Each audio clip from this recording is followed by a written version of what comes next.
What happened to my camera? What happened to the camera? Being flaky.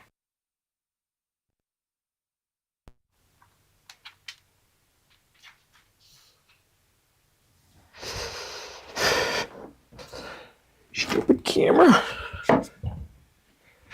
Camera.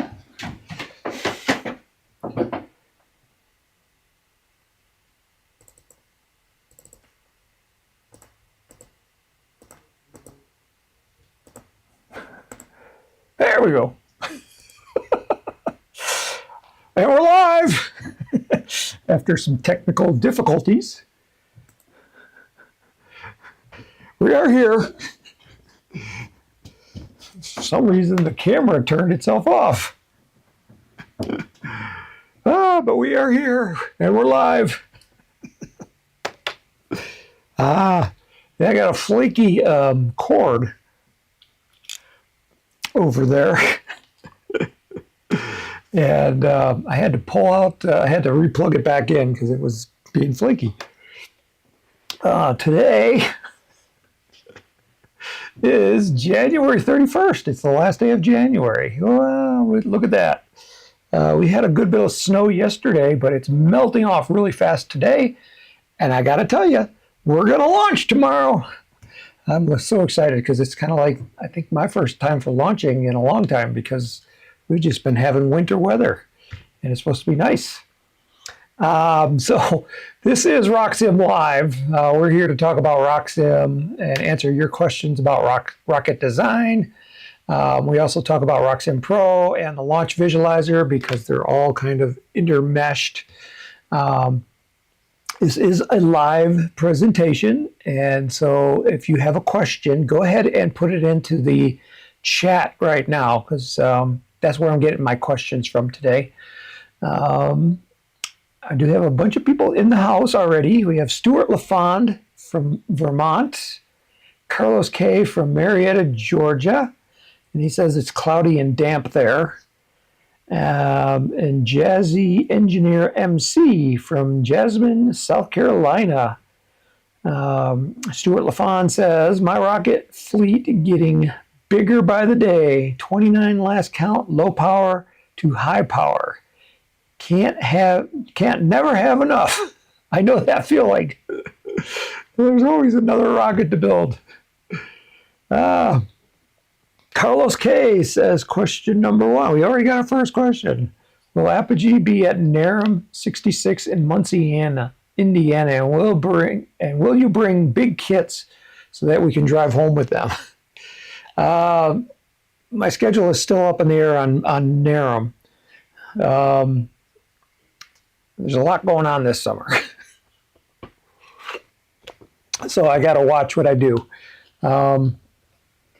And I believe that NARM is earlier in the year this year. So it's in June, where normally it's like end of July or in August. And also that time of year, there's the Student Launch Initiative. And I think they're in New Mexico. And I've been wanting to go to that. And then this year, I'd like to go to LDRS. And that's in May in California. And then in August, I know I have to, my daughter is on the U.S. National Rocket Team, FAI flying, and she and our family are going to Europe for that competition in August. So, like I said, there's a lot going on, and I'm excited about it. Let me share my screen here and get some of the preliminary stuff out of the way. Okay, so if you've never seen RockSim before, and if this is your first time, this kind of is what it looks like here. I'm going to open up a web browser, and I'll show you where you can get it. The web browser will open. It's being slow. It's Microsoft Edge. Apogee rockets. Why is this one being so slow? Okay, so you go to apogeerockets.com. That's our website. Oops. And then if you see this banner right here, if you click through it, you'll see a RockSim banner right here. And if you click on that, it will take you to where you can order it. If you want more information, go to How To and Guides. Come down here to Software. Click on that, and then you can download a free trial. There's video tutorials. This is kind of like if you've never done RockSim before, it will walk you through everything from the very beginning. What we're doing today is called RockSim Live Training, and that's this button right here. And that gives you our archives of all the previous episodes. I believe we're on episode 193 today. I really need to update this. Yeah, and it tells you what we've talked about and the YouTube video link and where in that video you'll find that topic. That's RockSim Live Training. This RockSim Live Training is like for the advanced people, you know, or not necessarily advanced. It's for those people that have questions. And they could be advanced, and most of them are because people have been using RockSim for so long. But if you're a newbie, we can take newbie questions too. It's not an imposition, and everybody needs repetition. So you know, I do things different every time. There's, you know, a million ways to do the same process, and every time I do it a little bit different. So we're learning new things at the same time. So don't be afraid to ask beginner level questions. We can answer those here. The chat's going crazy, which is great. Curtis Howe, he says this is his first time live right here in the Springs. Looking forward to your launches tomorrow. Awesome, Curtis. Yeah, if you're, we drive down to Pueblo, which is about an hour drive from here. But it's worth the drive because we have our launch site in Pueblo is like 4,000 acres, no trees, and a lot of people show up. So it's a lot of good times. And if you show up there, say hello. We have Rosa here. They're from, I believe, Ottawa, Canada. Johan is here. Johan is from the Netherlands, so we've got an international crowd. He says, did some rocket work this week, glued some through-the-wall fins with epoxy. Sorry, many disadvantages on that stuff. Well, it takes a little technique. You'll get it. Jazzy Engineer MC says, when I weigh my rocket with motor ready to fly, is this what I put into the mass override, or do I do it empty motor and let it calculate the mass of the motor? Okay, so that's a good question. We can answer that one. Okay, so you saw our website, and we'll probably come back to this. So let me go into RockSim. All right, so so when you got a brand new rocket, you click here on Open. My computer's going to run slow today. And then you can open up design files. I'm not going to open one because I already got one open, but that's our recommendation, is always start with one that's already pre-designed. That way you can run simulations as fast as possible, because that's the cool stuff. That's what we want to see.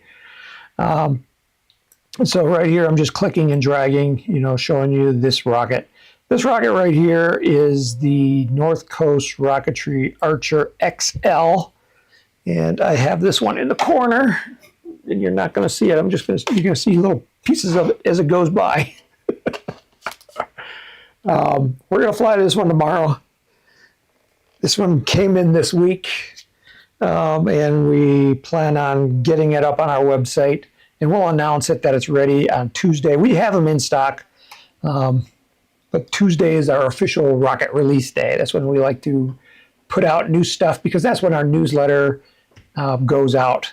And if you're not a subscriber to the newsletter, oh man, are you missing out. I'll go back to the website and show you. Again, just go to the home page, And this again, the banner bar right here has sign up for our newsletter. And when you sign up, you automatically get, it says 25 free plans. Well, we've upped that to 50 free plans. We've doubled the number. We've, we always give a little bit more. This time we doubled it. And these are like really highly detailed plans where you get photos and decals and line drawings and fin templates, and parts lists, everything. And that's just the teaser for signing up for the newsletter, because once you get the newsletter, there's even more good stuff that's in there. We do a newsletter and a video. So when you sign up for one, you're on both lists. In fact, it's the same list. On 1 week, we send out a newsletter. It's a PDF, so you can print it out just like a magazine, and you can read it at your leisure. And there's always how-to articles in there, how to make, how to glue on fins using epoxy or stuff like that. And then alternating weeks, we do a video, a how-to video, how to do something. And yesterday, I shot the video for next week. So next week is a video week. February 4th, I believe, is the date that it goes out. And it will be on how to pick the correct battery when you're doing electronic staging. So it's a how-to video, good stuff. It's not fluff. You're going to learn some stuff. And I was here in the studio and I was setting off igniters left and right with batteries, and it was fun. So you're going to see a lot of smoke. And I don't think it got too hazy in here from all those igniters going up. You really shouldn't do igniters indoor, but in order for me to videotape them, I had to do it indoors. So sign up for that newsletter. Now I lost my train of thought. We were talking about the question is, motor weights. Okay, so right now, here on the left-hand side of the screen, you'll see a button that says 3D. And if you click on it, these are different views of the rocket. So we have the base view of the rocket. So you're looking at the bottom end. And then we have a side view and a top view.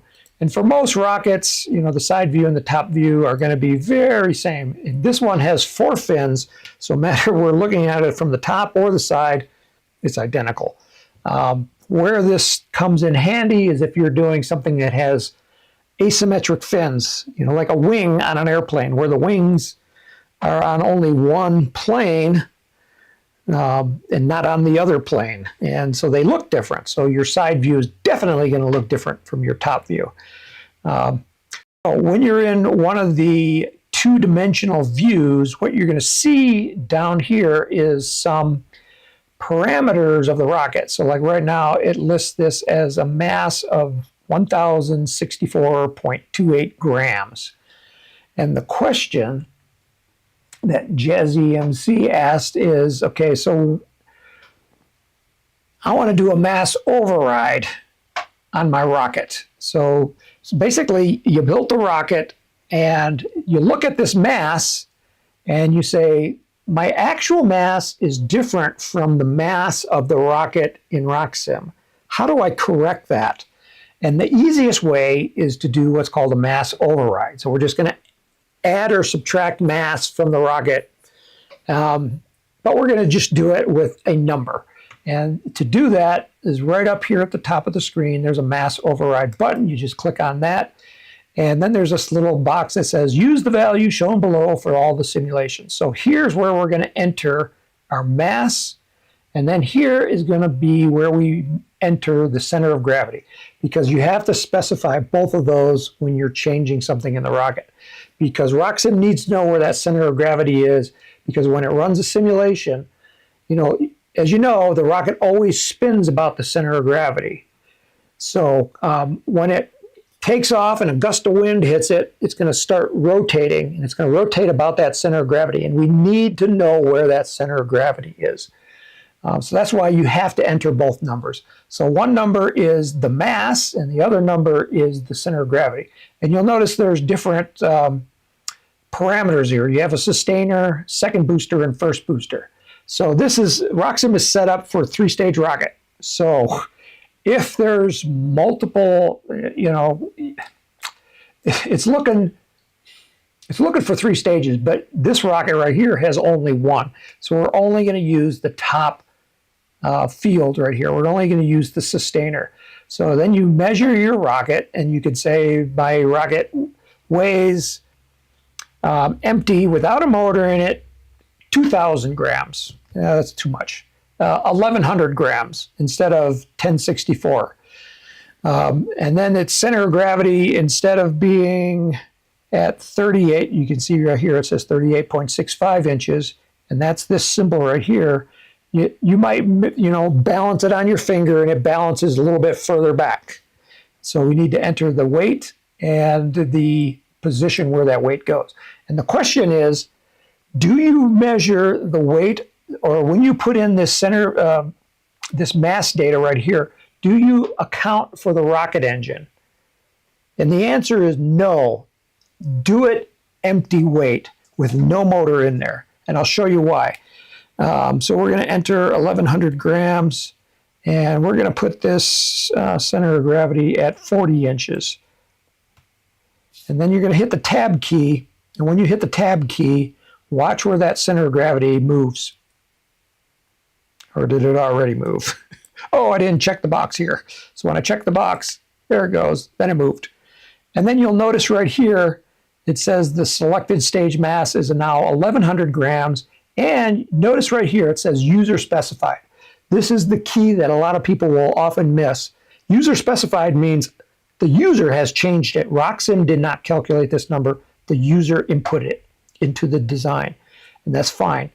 Okay, so now we have the rocket, and we're going to load an engine. So I'm going to go up here to prepare for launch. This is where we load the engines. Click on that. And this is, now it's waiting for me to pick a motor. So I'm going to go choose an engine. I can either click the button right here, or I can double click on the line. And this tells me it's looking for a 29 millimeter motor. I'll just double click it, and it will bring up a database of all the rocket engines. And right now it's only showing the engines that match the motor diameter. And we know the motor diameter is a 29. So all these motors that it's listing is 29 millimeter. And I'm just going to select one. I'm just going to zoom down here, and we'll select the G79, this at random. We'll select the delay. If you never picked the delay before, just start with the largest delay. You can always cut back.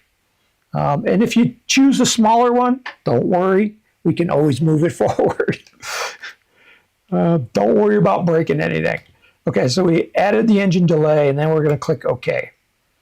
Now I'm going to click OK here. So now my engine's loaded, and I'm going to go back to the screen, and now look here what happened. Previously, we had a mass of 1,100 grams. Now it's 1,224. That means that by just adding the motor, the weight has changed. And we'll also notice that our center of gravity, which used to be at 40 inches, is now at 41.8 inches.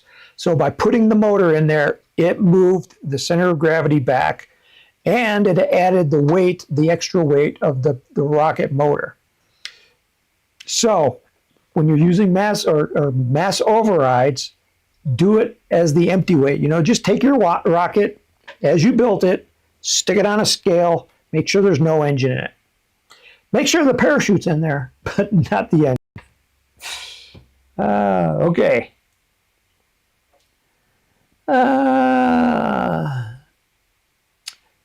Johan is asking himself this week, where is the tipping point of weight and drag for fin fillets? That's a good question. That's a real good question. The question, we know that fin fillets kind of reduce drag, but at the same time it adds weight. So by reducing drag you go higher, but by adding weight it makes you go lower. So his question is, where is that tipping point? How much weight of epoxy can you put on for fin fillets where the extra weight is going to offset the additional altitude that you get for having nice fin fillets on there that reduce the drag? Very good question. And I can't answer it. It's a really tough question. All right, so if you really, really want to know, there's 2 ways you can do this. 3 ways. 1, you can go out and fly the rocket, which is the fun way. You put an altimeter in your rocket, and if you don't have an altimeter, come to the Apogee website, and you can say altimeter 2. I like the altimeter 2 or the altimeter 1. And here's a nice little altimeter. You can just drop in your rocket, and it will tell you how high and how fast your rocket goes. So although the problem is, by this point, you're already got your fin fillets on, so you don't know. So it would be nice to simulate it. So the second way is to put it in a wind tunnel. So you put it in the wind tunnel without the fin fillets on, and then you put the rocket in the wind tunnel with the fin fillets on. And you get the drag coefficient. And once you get the drag coefficient, you come back to RockSim. And again, just like in the mass object or the mass override, there's a CD override, the coefficient of drag override, where we can put in 2 numbers and then compare the simulations. And that's, but RockSim doesn't know how much drag reduction because of fin fillets. It's like something that we can't compute in RockSim. But there is newer technology out there, and it's called computational fluid dynamics. And what it does is it's a virtual wind tunnel where you can create a model, throw it in the air, and let the computer compute the airflow around the rocket and see what the coefficient of drag is. It's not easy to use. There is a really steep learning curve, and even I haven't mastered it yet. But if you are interested in it, that's the wrong one. Come to our website, click on How To and Guides, come down here to Peak of Flight newsletter, and we're going to look like our latest 3 issues. Issues 641, 642, and 644 are all about computational fluid dynamics and how to calculate the coefficient of drag of the rocket. This last one, Peak of Flight number 644, is how to actually run the simulations. And I'll just scroll through it here and kind of show you what you're going to be involved. I mean, you're going to need this software called FreeCAD, and then CFDOF, External Workbench, the dependencies, OpenFOAM, ParaView, GMES, CFMES, HISA, and the Rocket Workbench. So you're going to need to load all this software on your computer to run CFD. And this article by Ken Carbon shows you step by step how to do it. So, you load the software and he tells you which buttons to click on to do this stuff. I have not run this myself because I haven't been able to load all that software yet. All this software right here, I haven't been able to load it. And this is outside of RockSim, so it's kind of like I couldn't help you if I wanted to. But if you are really interested and you're really inclined, I would start there. Okay, next question. Carlos K says, the tutorial videos really helped me when I was trying some custom fins. Okay, so Carlos had a question on RockSim this past week, and he emailed in and he said, I'm having problems. Can you show me how to do it? And so we set up a Zoom call so that I could see his computer screen, and I walked him through how to do it. I don't do this all the time, but I do it.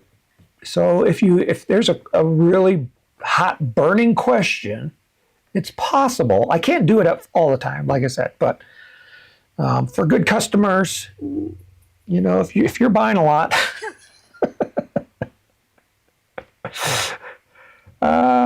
Johan says, hi, Tim. Troy Armit says, love the Archer XL. Well, thank you, Troy.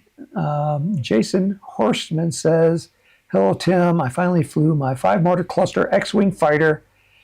Number of cartwheels. Not sure if it was the center of gravity or a wing failure. Video up if anyone wants to see it. Lots of laughs. It was a crazy flight. Oh, man. Yeah, we'd like to see that video. You can put it in the chat, and maybe we'll play it, although my computer's running slow. Let's see. Other questions. I could show you what the Carlos's question was. It was a really nice question, actually. Unless somebody else has a burning question, because those take priority. So, open my downloads. Did it open? There it is. Okay, so here is Carlos's rocket. Let me open it up. Do I want to save changes? No.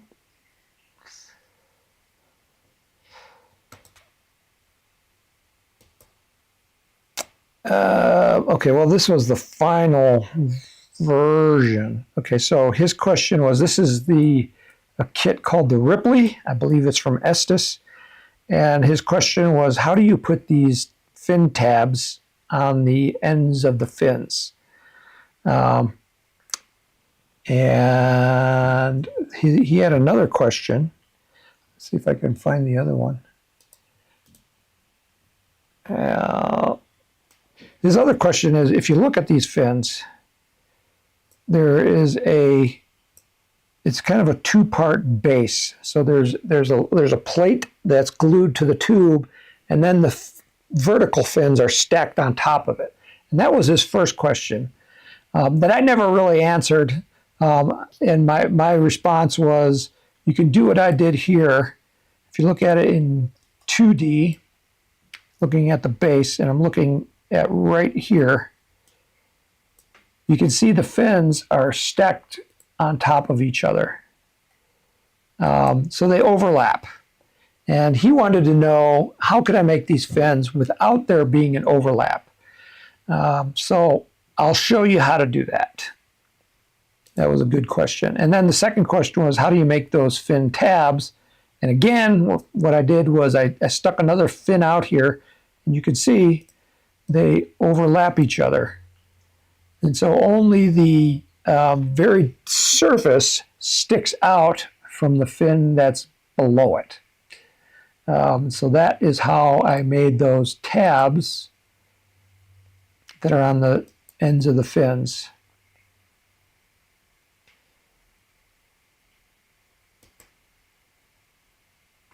And I'll show you that real quick here before I go. Come on. There it goes. You can see those fins right there. All right, so what I'm going to do is I'm going to go to the design components, and I'm going to take those fins. I'm going to take these fins, and each one of them had to be done individually, and I'm going to delete them just for now, and we'll add them back. Delete this component and say yes. I'm going to do that for all 3 fins. One day I'll get a faster computer. Keep buying stuff.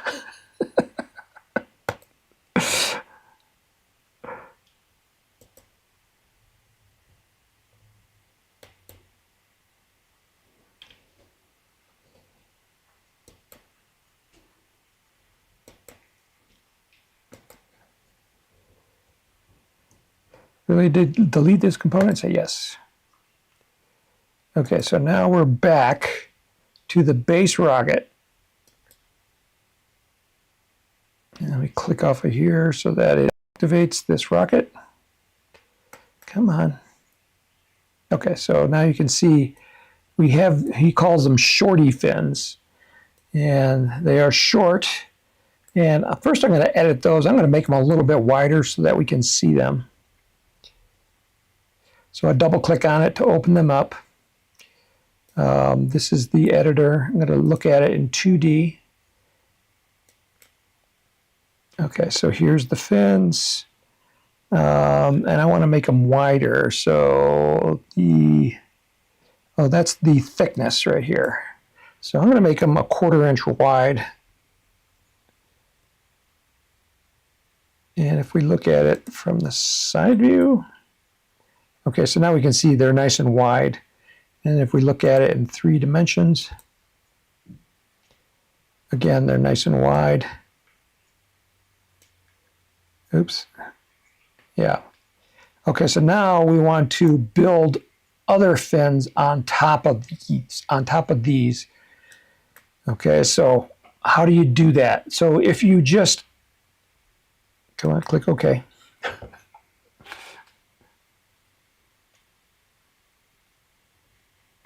Okay, so now we're back to the main screen. Previously, what we did was we just selected the body tube and added another fin to it. And what that did was kind of like put the fin right through the middle of it. We want to stick it on top. So to do that, you're going to have to use a pod. So a pod is a collection of parts. And even if it's just one part, it can still be a collection. So what we're going to do, because if we select the shorty fin, you'll notice that I can't add another fin on top of it. The only thing I can add is the pod. And so that's what we're going to do. We're going to add the pod. And it's giving us an error that says external pods can't be attached to fin sets that specify more than one fin. So we can only attach a pod to a single fin, not a set of fins. So what it's asking me is, do I want to take these fins as a set, and there's 3 of them, and break them apart and have them individual fins? I'm going to say yes. And so before we had 1 shorty fin. Now after the splitting, we'll have 3 in the parts tree. And as soon as my mouse comes down, and then I'm opening up and adding the pod. So here is the first one, here's the second one, here's the third one, and I'm adding the pod to the first one. So as I said, a pod is a collection of parts. Think of it like a strap-on booster, but it doesn't have to have a tube in it or a nose cone. It can be other parts. And I'm going to uncheck it here that says this pod can be ejected. I want to be able to keep it on the rocket. Okay. So right now, if I look at it in 2 dimensions, it shows the pod being added right there at the tip of the fin. Now, these are very short. You can barely see these fins, but it's right here at the tip of the fin. And a little bit off to match the span of the fin. I'm going to move the location, and this is the symbol for the location of the pod. I'm going to move it back to about here. So to do that, I can just take this slider bar here and just slide it back. Kind of like where I want to start it. And I'll zoom back out, and you can see that's where we're going to start. And now I'm going to build a fin. I'm going to attach a fin to this pod.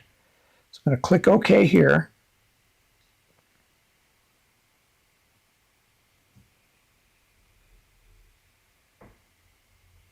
Okay, let me be in 2 dimensions. I think that will be a little bit faster. Okay, so now we have the shorty fin with a pod attached. Now I'm going to attach parts to this pod, and you can see that these are the parts that I can attach to it. And I'm going to attach a custom fin.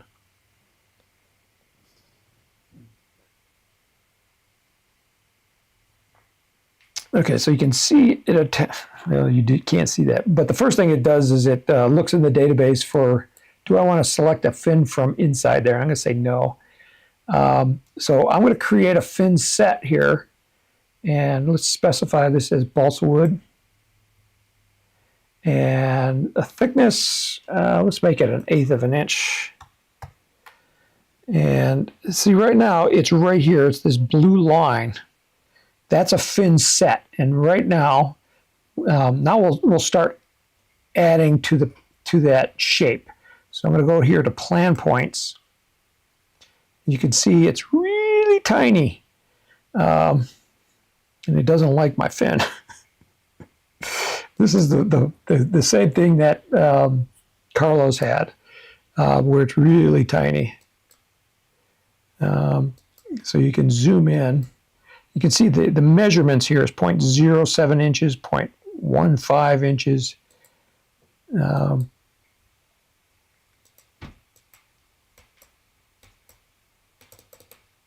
it's not letting me make it bigger. Unable to place a new vertex. Try clicking closer.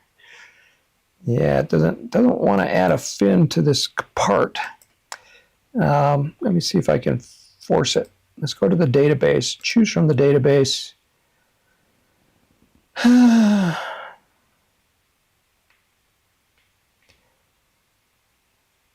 Okay, I'm going to choose a fin. Okay, there we go. Now I got some fins attached. If you look at it, though, you'll see, if we look at it from the base view, we've got a set of 3 fins attached here. We only want 1. So to change that, go to the General tab, select 1 fin. So then the other 2 go away. And now if we look at it from the side view, you'll see what our fin shape looks like. So now we can go to the plan points. We can start adjusting these. Okay, so you just click and drag on the points. And as you see that this shape will change. So I'm going to take this one and move it to about here. Did it go? My computer's running so slow I can't tell. It should work that time.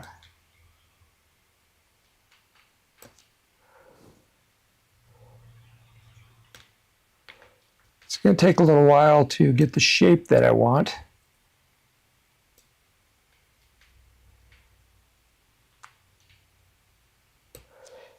Okay, so now we're getting better.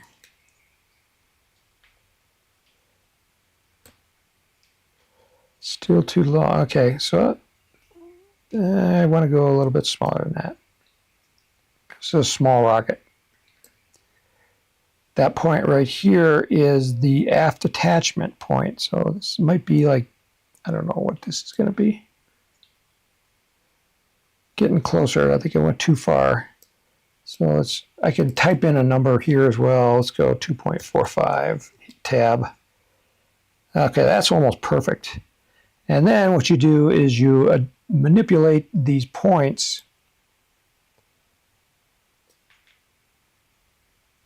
and you can click and drag on the screen to move the screen around.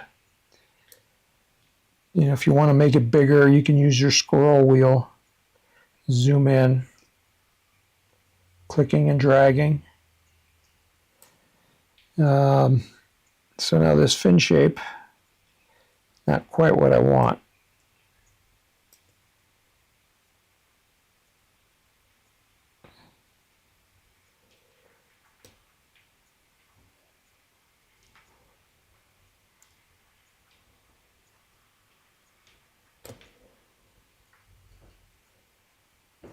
All right, well, I'll leave that fin shape. Okay, so now we've got a fin. Again, I'll go back to the General tab. And it is, what's this right here? 1 fin made out of balsa. I'm going to change this, get rid of that. This is just, It just tells me what fin I started with. And we did plan points, the radial position. Let's look at it from the back to see if the radial position needs to be changed. That looks pretty good. It's not a through-the-wall mount. The mass override, I'm not going to do that. The color, we can change the color. Let's make it in 3D. Let's make it black. No, let's make it white. Let's go opposite. And then this color, make it, let's make it orange. Okay, and then click OK. The maximum thickness must be between this and this. Okay. What maximum thickness is it talking about?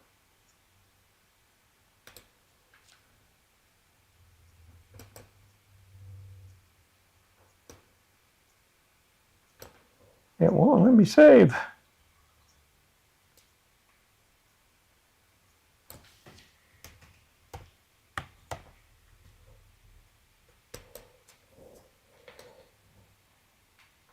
It's kind of like that button is like either behind or something. That's RockSim Pro. No, there's nothing back there.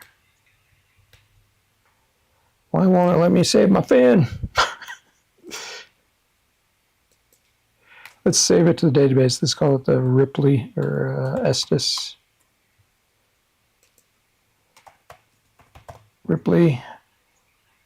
Save to database. So in case I lose anything, I can still get it back. Okay, it's been saved into the database. It won't let me activate that button there. No texture, the color doesn't matter, mass override doesn't matter, through the wall, radial position, plan points. That looks fine. Database we just clicked on, general is fine. What is going on? Save your changes? No. Yes. See if it worked that time. Here's the location of maximum thickness. Must be between that and that. The location of maximum thickness must be with that and that. That looks like the mass override. Oh, no, it is square. See, the maximum thickness is for the airfoil.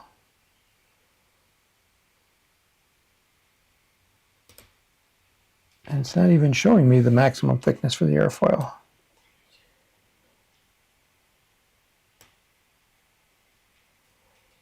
See, it did make it into an airfoil. You can't see that, but that's an airfoil shape. Let's go back here to square. So now my edge of my fin is square. This might be a bug. Because it's looking for a maximum thickness.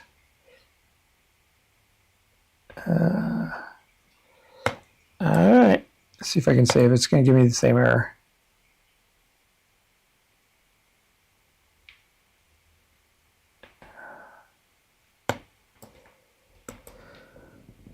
Save my changes? No.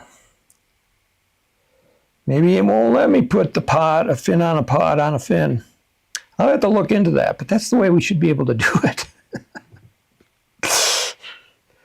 I don't know. Fat Bank has a question. He says, is RockSim design driven by motor size or objective?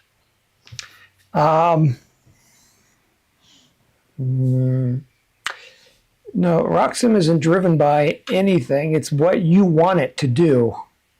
So if you want it to have a certain size motor, you have to design your rocket around that motor.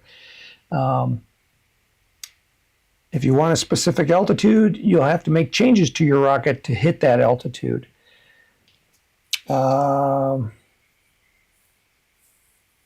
Yeah, I'm not exactly sure what the question is, but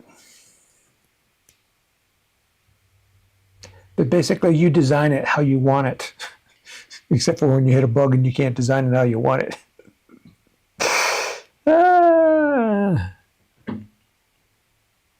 I am mystified by that, so I'll have to send that one to the programmer.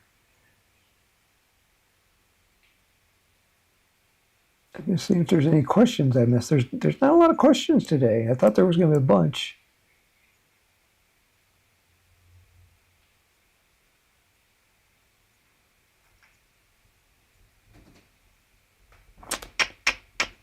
There was a question I had via email. What was that question?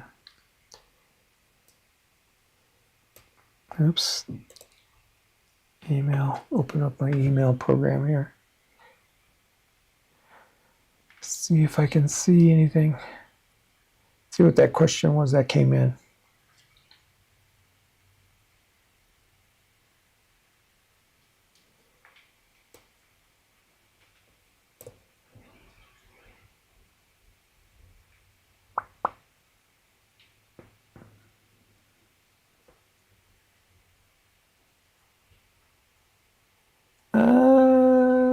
Oh, yes. Okay.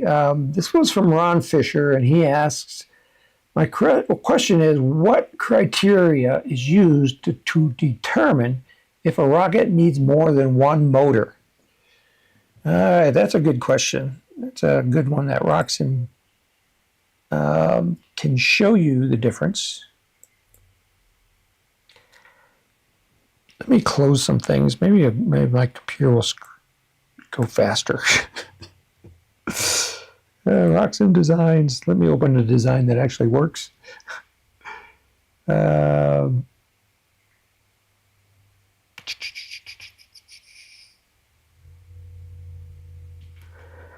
Looking for something.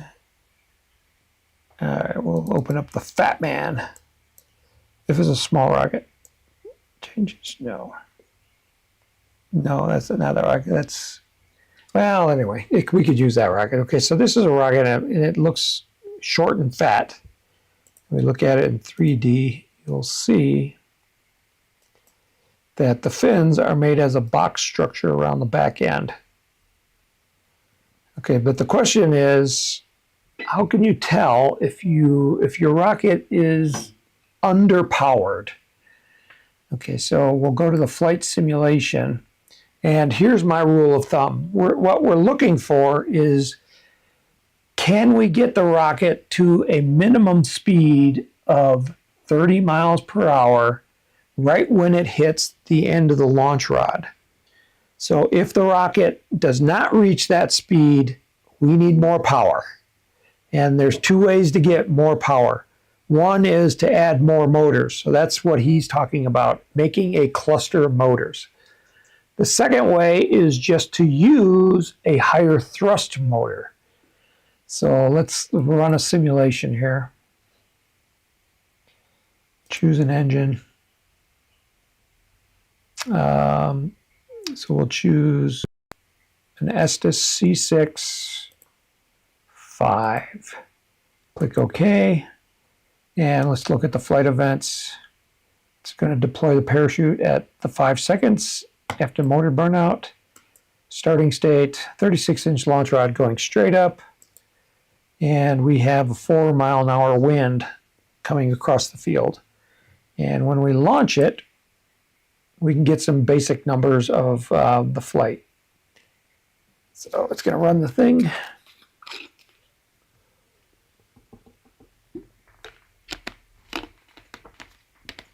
All right, so the maximum altitude with the C65 was 568 feet, and the velocity at launch guide departure, so this is the number we're looking for, is 28 miles per hour. Now that's pretty close to 30, and you can fudge a little bit if you're not seeing this column of velocity at launch guide departure. The other way you can get the information is double click on the simulation, and it will bring up the simulation's detailed report. And in this report, you can scroll down to here, launch guide data, and we can get velocity at launch guide departure, the same number. So if you're not seeing that column, that's one option you can do. The other option is to go to the column header, right-click with your mouse, and select Organize Columns, and then just make sure, find thrust to weight ratio at launch guide departure, and make sure it's checked. Once it's checked, it will show up here on the top of your screen. So do that. So now if I want to make this rocket more powerful so that it can get up to that speed, and we choose that speed because we've had like almost 70-year history of rocketry. And if the rocket hits that speed and it's stable, and if it's statically stable, it will fly pretty straight. So that's where that number came from. That's why we use it. So it's kind of a historical number. We've launched a lot of rockets over the years. When we say we, it's not just me. It's hundreds of thousands, maybe millions of rocketeers have done this. And if you hit that 30 miles an hour, by the time it hits the top of the launch rod, that's a good flight. It's probably going to be very safe. So that's why we use that number. So if you're not hitting that number, like this one right here, we're close, but we're not quite there. So the first way, and this is the easiest way, is to just put in a motor that has higher thrust. So how do you tell if it has higher thrust? You look at the engine code. The first letter is, I tell people it's like the size of the gas tank. It's how far your rocket can go with the fuel. When you go from one letter to the next, the size of the tank doubles, so you can approximately go twice as high or twice as far. So that's that first letter. So a C motor is going to go twice as far as a B, or 4 times as far as an A motor. The second number, or the first number, is the average thrust of the rocket motor in newtons. So this is the number that's going to tell you if you have enough thrust. And it doesn't tell you if you have enough thrust. It tells you what your thrust level is for this particular motor, because it's baked into the motor. You're not going to get more out of it. But there's different motors. There's different C motors. So they have the same size tank, but they have different propellant formulations in them. And each of those formulations burns at a different rate, which gives you more or less thrust of that motor. So a motor with a higher thrust is what we're looking for. So a number greater than 6, in this case, is what I want to use. If I use a motor with less thrust, what it means is it's going to burn longer. So high number means it's going to burn shorter. Low number means it's going to burn longer. And so you have the same amount of gas in the tank. So those are your only 2 things you can change.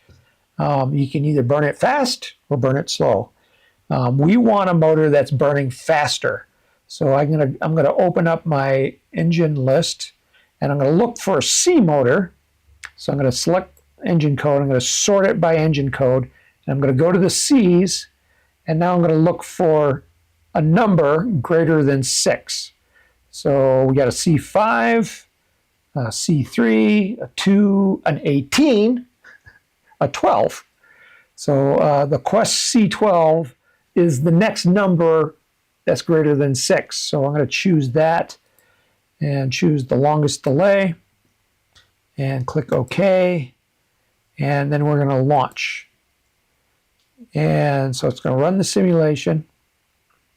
And then we're going to get a new number right here, and it's going to say C12-8, I believe it was. Yep, C12-8. And now my velocity at launch guide departure is actually lower. How did that happen? My altitude is higher, but my velocity at launch guide departure is actually lower. I got to think about that. Let's plot the graph. So I want to plot thrust versus time. Yeah, okay, so the one I'm interested in is this red one. So it burns for almost 1 second, and it has a peak thrust of almost close to 18 newtons. Okay, let's look at the C6. Plot that one. Let me turn off these other ones and get them out of the way. Plot the graph. Okay, so this one, before we were getting almost 18, now we're just close to 14. But you notice that this spike was at the beginning of the thrust. The other one was at the end of thrust. So basically we had low, so let me go back to the other one. So remember this one, this is your typical Estes motor where you have peak thrust right at the beginning. And this one, oops, I double clicked. I wanted to show the graph. And plot that graph. Okay, so here, let me move this over. So here our peak thrust is at the end of the burn. So somewhere in here, the rocket left the pad before it actually got to peak thrust. See, what I was assuming when I said we're looking for an engine with a higher peak thrust, I was assuming that the peak thrust was close to the same point in the thrust curve. Ooh, we're getting a good physics lesson today. So let's click OK. And let's double click here. And I want to look at the launch guide data. So I double clicked on it to bring up the detailed report. Velocity at launch guide departure was 27.8. The launch guide was cleared at 0.18 seconds. Okay, so that was 0.18 seconds. Let me see what this one is. This one is the launch glide was cleared at 0.234 seconds. Man, see, this doesn't make sense to me. Because this one took off slower, and yet it got to a faster speed.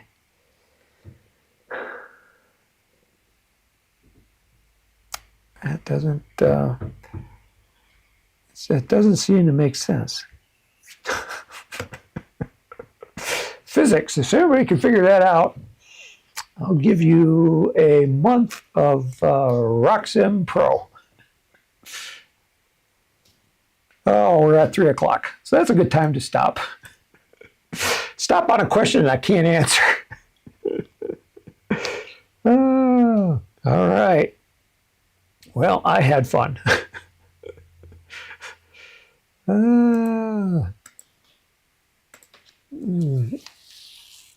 Okay, so what did we learn today? I learned that there's a bug in RockSim, and I haven't figured out why that this particular rocket takes off slower with a higher thrust motor. Huh. Good question. Anyway, our next RockSim Live, let me bring up a calendar here. Next week will be the 7th of February, and I will be out of town. And then there is the 14th, Valentine's Day. I think I'll be here for that. So our next one should be February 14th, Valentine's Day. And for all of you out there, remember those people that you love and make sure that they know that they are loved on Valentine's Day.